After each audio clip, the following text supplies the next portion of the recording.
गणपती बाप्पा मोरया, मंगलमूर्ती मोरया. बाप्पाच्या कृपेने तुमच्या सर्व इच्छा मनोकामना पूर्ण हो. नमस्कार मंडळी. तर आज आहे अंगारकी विनायक चतुर्थी. अधिक मासामधील आज पहिला मंगळवार आहे आणि याच दिवशी अंगारक योग देखील जुळून आला आहे.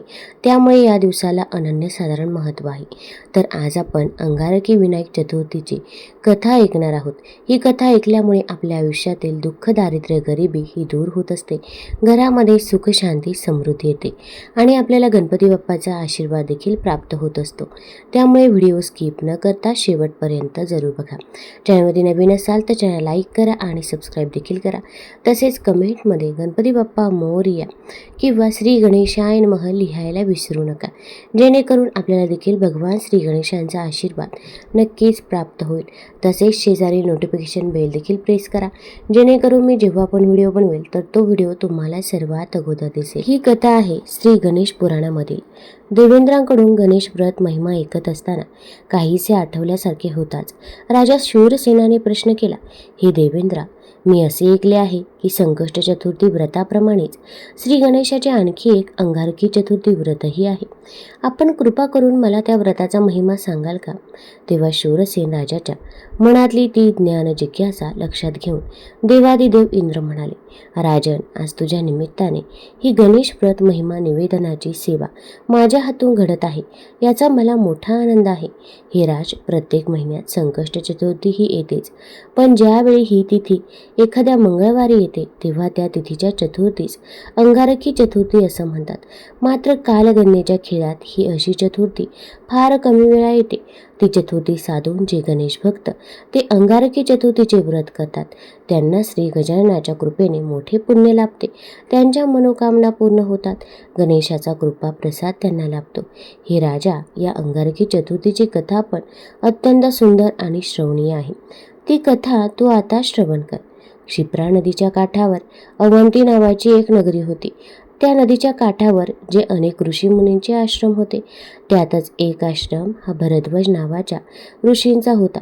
भरद्वाज ऋषी हे एक महान तपस्वी आणि अग्निहोत्री होते. त्यांच्या आश्रमात अनेक विद्यार्थी विद्यार्जन करत. एकदा हे भरद्वाज ऋषी पहाटे पहाटे क्षिप्रा नदीवर स्नानास गेले. तेव्हा त्यांनी असे पाहिले की स्वर्गलोकीच्या काही अप्सरा त्या नदीपात्रात स्नान करत होत्या. त्या सर्वांग सुंदर, कमनीय, नवयौवना अप्सरांचे ओले अंग पाहून अचानक भरद्वाज ऋषींच्या मनात कामविकार इतक्या मोठ्या प्रमाणात निर्माण झाला की त्यांना तो संयमाने आवरणे शक्य झालं नाही. परिणामी त्यांचे जे तेज खाली पडले ते खाली पडलेले वीर्यधरणी मातेने आपल्या पोटात सामावून घेतले. झालेल्या प्रसंगाने भरद्वाज ऋषी मात्र मोठे खजील झाले. त्यांनी कसेबसले आपल्या चंचल मनास सावरले. नित्याचे स्नान केले. आपल्या गोष्टीबद्दल ईश्वराकडे क्षमा मागितली आणि ते आश्रमात परत आले. पुढे आपल्या नित्याच्या ध्यानधारणा, तपसाधना, विद्यादान या कामात त्यांना ती घटना विसरल्यासारखी झाली. मात्र इकडे असे झाले की त्या ऋषीवीर्यापासून पृथ्वीला एक लालबुंद तेजस्वी असा बालक झाला. तिने त्याचे नाव भौम असे ठेवले. भौम म्हणजे मंगळ, लालसर रंगाचा, तेजस्वी. एकदा या बालकाने आपल्या मातेस, आपल्याला असा हा तांबूस लालसर रंग का प्राप्त झाला? आपण नेमके कोण आहोत हे धरणी मातेकडून जाणून घेण्याचा प्रयत्न केला. तेव्हा धरणी मातेने मंगळास त्याच्या जन्माचे ते रहस्य सांगितले. आपला पिता म्हणजे साक्षात थोर तपस्वी भरद्वाज ऋषी आहेत हे ऐकून मंगळास मोठा आनंद झाला. त्याच्या मनात पित्याची भेट घेण्याची प्रबळ इच्छा निर्माण झाली. तेव्हा धरणी माता एका मातेचे रूप घेऊन त्या मंगळास त्या भरद्वाज ऋषींच्या आश्रमात घेऊन आली. ऋषींना जेव्हा त्या भेटीस आलेल्या बालकाचा आणि आपल्या पितापुत्राचा संबंध असल्याचे कळले तेव्हा प्रथम भरद्वाज ऋषींना मोठे आश्चर्य वाटले. पण जेव्हा धरणी मातेने त्या क्षिप्रा नदीकाठी घडलेल्या प्रसंगाची ऋषींना आठवण करून दिली तेव्हा भरद्वाजाने त्या मंगळाचा पुत्र म्हणून स्वीकार केला. त्यांनी धरणी मातेच्या विनंतीप्रमाणे त्यास आपल्याच आश्रमात ठेवून घेतला. उचित वेळी त्याची मुंज करून त्यास वेदविद्या, नाना कला इत्यादी शिकवल्या. तसेच पित्याने पुत्रास आत्मकल्याणासाठी श्री गणेशाचा एक सिद्ध मंत्र देऊन त्यास गणेश उपासना करण्याची आज्ञा दिली. त्या पितृ आज्ञेचा आदर करत मंगळ हा नर्मदा नदीच्या काठावर गेला. तेथे एक उत्तम स्थान पाहून त्याने जवळजवळ 1000 वर्षे श्री गणेशाची आराधना, जप तप केले. श्री गणेश प्रसन्न होऊन त्यांनी आपल्या त्या भक्तास दर्शन दिले. ते म्हणाले, बाळ मंगळा, मी तुझ्या भक्तीने प्रसन्न झालो आहे. हवा तो वर मागून घे. तेव्हा मंगळ हात जोडून म्हणाला, हे गणराया, तुझी माझ्यावर सदैव कृपादृष्टी राहू दे. मग स्वर्गलोकीचे अमृत मिळू दे. आज ज्या तिथी अन वारास तू मला प्रसन्न होऊन हा दर्शन प्रसाद दिला, तो दिवस तुझ्या व्रताशी जोडला जाऊ दे. तेव्हा प्रसन्न झालेले गणराज म्हणाले, हे भूमिपुत्रा, तू भूम या नावाने ओळखला जाशील. तुला अमृताचा लाभ मिळेल. आज मंगळवार आणि चतुर्थी तिथी आहे. असा योग जेव्हा जेव्हा येईल तेव्हा ती तिथी तुझ्या नावाने अंगारकी चतुर्थी म्हणून ओळखली जाईल. या दिवशी माझे व्रत, पूजन, उपासना, नामस्मरण करणाऱ्या भक्तास अनेक संकष्ट चतुर्थी व्रत केल्याचे पुण्यफळ लाभेल, असा आशीर्वाद देणाऱ्या गणेशाचे त्या भरद्वाज ऋषींच्या पुत्राने एक भव्य मंदिर बांधले. त्यात दशभुज गणेशाची प्रतिष्ठापना केली. त्या गणेशाचे मंगळाने मंगलमूर्ती असे नाव ठेवले. भृग ऋषी हे सोमकांत राजाला श्री गणेश पुराणातल्या सुंदर सुंदर कथा सांगत आहेत. अशीच एक सुंदर कथा सांगताना त्यांनी राजास असे सांगितले की एकदा भगवान शंकर, माता पार्वती, गणेश, कार्तिकेय हे सारे एकत्र कैलासावर वार्तालाप करत बसले होते. तोच तिथे देवर्षी नारदांचे मंगल आगमन झाले. नेमकी विश्वनिर्माते ब्रह्माजी पण तेव्हा तिथे शिवाच्या दर्शनासाठी आले होते. वत्स नारदाने सर्वांना नमस्कार केला. त्यानंतर अतिशय नम्रपणे नारद मुनींनी भूलोकातून आणलेले एक अपूर्व असे फळ भगवान शंकरांना भेट म्हणून अर्पण केले.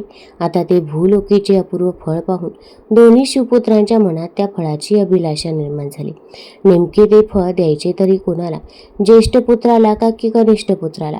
कारण कोणा एकाला दिले तर दुसऱ्याला राग येणे अगदी स्वाभाविकच होते. त्यामुळे हा निर्णय स्वतः न घेता तो ब्रह्माजींच्या सल्ल्याने घ्यावा, असा भगवान शिवाने विचार केला. त्यांनी तो निर्णय ब्रह्माजींना विचारला. त्यांनी शास्त्राचा आधार घेत ते फळ कार्तिकेस द्यावे असा निर्णय दिला. त्यामुळे साहजिकच गणेश हा ब्रह्माजीवर रागवला, नाराज झाला. त्याला त्यांचा राग आला, पण त्यावेळी त्याने कोणतीच प्रतिक्रिया व्यक्त केली नाही.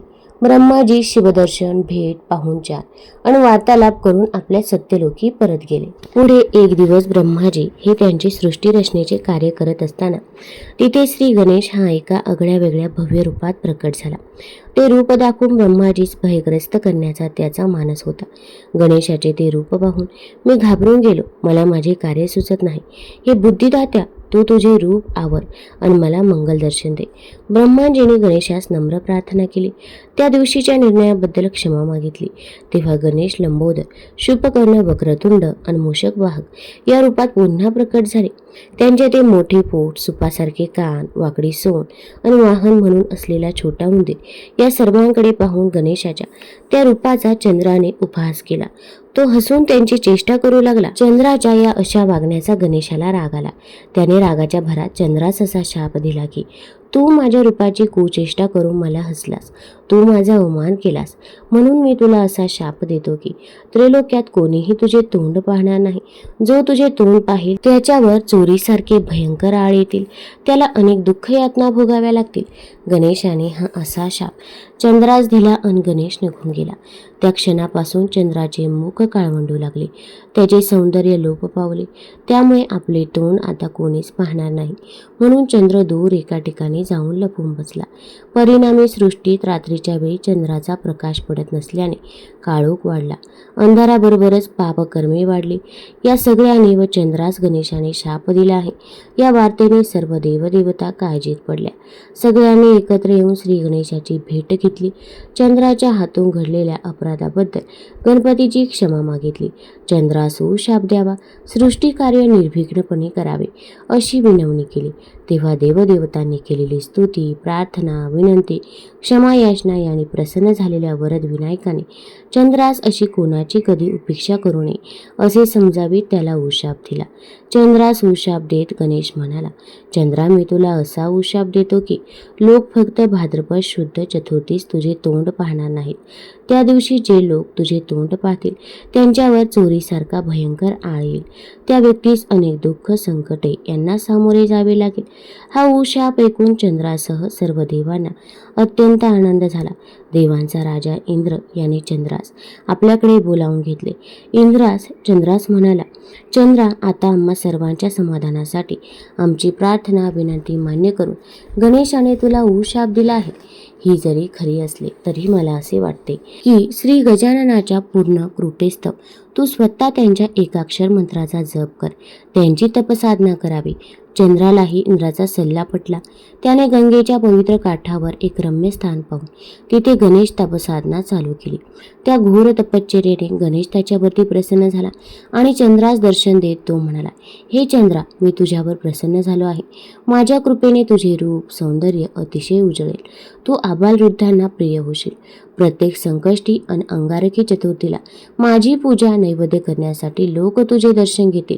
तसेच तुझ्या या तपसेवेतून तू माझ्या प्रती दाखवलेला समर्पित भाव पाहून मी माझ्या मस्तकावर तुझी एक चंद्रकोर धारण करेल. त्यावरून लोक मला भालचंद्र या नावाने संबोधू लागतील. आणि हे सोमकांता, त्या दिवसापासूनच चंद्र अधिकच उजळू लागला. लोक त्याची चतुर्थी सोडण्याआधी पूजा करू लागले, दर्शन घेऊ लागले. त्या पवित्र स्थानी चंद्राने ही श्री गणेश उपासना केली. ती पवित्र जागा सिद्धक्षेत्र या नावाने प्रसिद्ध झाली. आता आपण भगवान श्री गणेश यांची अत्यंत रमणीय अशी कथा बघणार आहोत. तत्पूर्वी एक विनंती आहे, चॅनलवरती नवीन असाल तर चॅनल लाईक करा आणि सबस्क्राईब देखील करा. तसेच तुम्ही हा व्हिडिओ कुठून बघत आहात ते देखील आम्हाला जरूर कळवा आणि कमेंटमध्ये गणपती बाप्पा मोरया लिहायला विसरू नका. ही कथा आहे गणेश पुराणामधील. शंकर आणि बेल, विष्णू आणि तुळस, लक्ष्मी आणि कमळ, तसेच गणपती आणि दुर्वा हे एक समीकरणच आहे. गणपतीला या दुर्वा इतक्या प्रिय का, या संदर्भात जेव्हा कार्तवीर्याने ब्रह्माजींना तसा प्रश्न विचारला तेव्हा त्याच्या प्रश्नास उत्तर देताना ब्रह्माजी म्हणाले, फार फार वर्षापूर्वी जांब नावाच्या एका नगरात एक सर्व गुण संपन्न आणि तसाच मोठा धनाढ्य असलेला एक सुलभ नावाचा राजा राज्य करत होता. त्याच्या सर्व गुणयुक्त नम्र आणि सुशील पत्नीचे नाव होते समुद्रा. राजा राणीची ती जोडी अत्यंत नावाजलेली होती, कारण ते दोघे मोठे दान धर्म करायची, यात्रा करायची, दाने द्यायची. एक दिवस एक गरीब ब्राह्मण त्यांच्या दारात भिक्षा मागण्यासाठी आला. तो ब्राह्मण अत्यंत गरीब होता. त्याच्या अंगावर धड वस्त्र पण नव्हते. त्या ब्राह्मणाची ती दैन्य अवस्था पाहून राजा राणीला दया आली. त्यांनी पुढे येऊन त्या ब्राह्मणाला त्याचे नाव विचारले. त्याने सांगितलेले ते त्याचे नाव आणि तो त्याचा दैन्य अवतार पाहून त्या दोघांना तो प्रचंड मोठा विरोधाभास पाहून क्षणभर हसू आले. काय रे तुझी ही अवस्था, नाव काय आणि अवस्था काय, असे म्हणून अगदी सहजपणे राजा राणीच्या मुखातून शब्द बाहेर पडले. त्यामुळे तो गरीब पण स्वाभिमानी ब्राह्मण दुखावला गेला. तो रागावला आणि त्याने सुलभास तू बैल होशील, लोक तुला राबराब राबवून घेतील असा शाप दिला. एका दरिद्री ब्राह्मणाने आपल्या पतीला शाप द्यावा याचा पतिव्रता राणीला राग आला. तिने त्या ब्राह्मणाला तू गाढव होशील असा शाप दिला. त्याबरोबर त्या ब्राह्मणाने तिला पण तू पापी, दुराचारी, चांडाळीण होशील असा शाप दिला. दुर्दैवानं त्यांनी एकमेकांना दिलेले शाप पुढे खरे झाले. राजा बैल, ब्राह्मण गाढव तर राणी चांडाळीण झाली. बैल कोणाकडे तरी राबू लागला, गाढव उकिरडे फुंकू लागले, चांडाळीण सुद्धा उपाशी तापाशी फिरू लागली. एकदा काय झाले, दैवयोगाने हे तिघेही कळत नकळत नगराबाहेरच्या एका पुरातन गणेश मंदिराच्या परिसरात आले. तो दिवस नेमका अंगारकी चतुर्थीचा होता. लोक देवदर्शन, पूजा इत्यादी करण्यासाठी मंदिरात ये जा करत होते. दिवसभर त्या भागात फिरून सुद्धा त्या बैल आणि गाढवाला काही खायला मिळालं नाही, ना त्यांना पाणी पिण्यास मिळाले. दोघांनाही उपवास घडला. तिकडे त्या चांडाळणीची अवस्था ही तशीच झाली. त्यातच एका पावसाच्या सरीत ते भिजले. अंगाला थंडी बाजू लागली. चांडाळणीने जवळपासचा पालापाचोळा गोळा करून शेकोटी केली आणि ती पेटवली. शेकोटी फुंकता फुंकता त्या गवतामधील एक दुर्वांकूर दूर उडाला आणि तो जाऊन नेमका गणपतीच्या मूर्तीवर पडला. तोच खाण्याच्या आशेने बैल आणि गाढव हे दोघेही तिथे आले. चांडाळणीने गोळा केलेले पालापाचोळा बाजूला करून त्यात काही खायला मिळतंय का शोधावे या प्रयत्नात हरळी खात असताना त्या बैल आणि गाढव यांच्या तोंडातून काही गवत इकडे तिकडे उडाले. त्यातल्या दुर्वा या नेमक्या गणेशाच्या पायाशी जाऊन पडल्या. त्या तिघांकडून दिवसभराचा उपवास आणि दुर्वांकुराची पूजा ही अशा प्रकारे घडली. त्यामुळे गणपतीला त्याचा मोठा आनंद झाला. तेवढ्यात आता रात्र आहे. मंदिरात कोणी नाही. पुजारी पण ओरीवर येऊन झोपलाय. हे पाहून काहीतरी खायला मिळेल म्हणून नैवेद्य घ्यायला चांडाळीन मंदिरात गेली. ती देवाचा नैवेद्य खात असतानाच तिथे बैल आणि गाढव आले. त्यांनी पण देवापुढचे हार, दुर्वा, फळे खायला सुरुवात केली. ते पाहून चांडाळीने रागाने आपल्या हातातील काठी गाढवाच्या पाठीवर मारली. ते ओरडले आणि काय, पुजारी जागा झाला. पाहतो तर काय, बैल, गाढव आणि ती चांडाळीन देवापाशी. त्याने रागारागाने त्या तिघांना मार मारून बाहेर काढलं. मार चुकवण्याच्या प्रयत्नात त्यांच्या हातून मंदिराला 3 प्रदक्षिणा घडल्या. तिकडे पुजाऱ्याने पुन्हा सर्व मंदिर धुतले. देवालाही नव्याने अंघोळ घालून देवाची पूजा बांधली.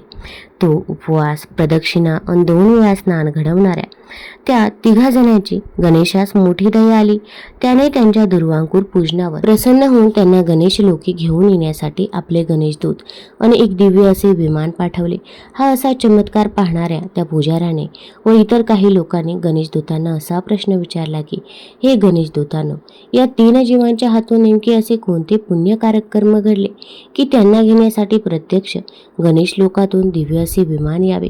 कृपा करून आपण ते रहस्य आम्हास सांगा. आम्हासही श्री गणेशाचा असा वर हवा आहे. त्याच्या चरणी ठाव मिळावा अशी आमची इच्छा आहे.